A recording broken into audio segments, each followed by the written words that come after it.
आज की एक बड़ी खबर आपको बता दें। प्रशांत किशोर ने तेजस्वी यादव पर साधा निशाना। उन्हीं के गढ़ में जाकर, राघोपुर में जाकर प्रशांत किशोर ने कहा कि जो राघोपुर है उसमें पहले जो 3 महीने बाढ़ की स्थिति बनी रही, मगर कोई देखने नहीं आया, वहां की जनता ने हमें बताया। ऐसा प्रशांत किशोर ने कहा। प्रशांत किशोर ने कहा ये इलाका बहुत पिछड़ा हुआ है, शायद पूरे देश का सबसे पिछड़ा इलाका है तो उसे राघोपुर कह सकते हैं।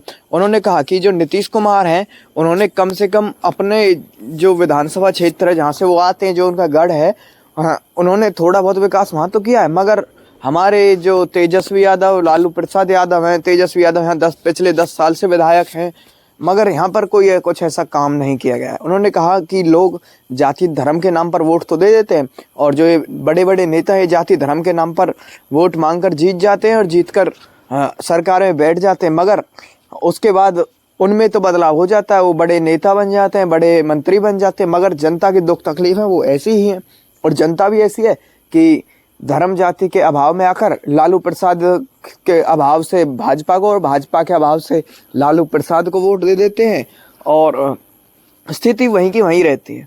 वोट देने के बाद जो है फिर जनता की दुख तकलीफें वही रहती हैं। और उन्होंने कहा कि अब की बार हम आशा कर रहे हैं कि जनता अपनी दुख तकलीफों को हित में लेकर वोट देगी। उन्होंने कहा कि मैं सब अपनी ही नहीं कह रहा, सबकी कह रहा हूँ कि पूरी जनता अब की बार अपने हितों को देखकर वोट दे, अपने दुख तकलीफ जो उनके दूर कर सके ऐसे नेताओं को वोट दे। ऐसा प्रशांत किशोर ने कहा। लालू प्रसाद और तेजस्वी यादव के बारे में कहा था कि जो हमारे मुख्यमंत्री उप मुख्यमंत्री हैं वो ही अपने जो गढ़ का विकास नहीं कर पा रहे तो पूरे बिहार का विकास क्या करेंगे, ऐसा प्रशांत किशोर ने कहा। बाकी इस मामले की जानकारी हम आप तक और पहुंचाते रहेंगे।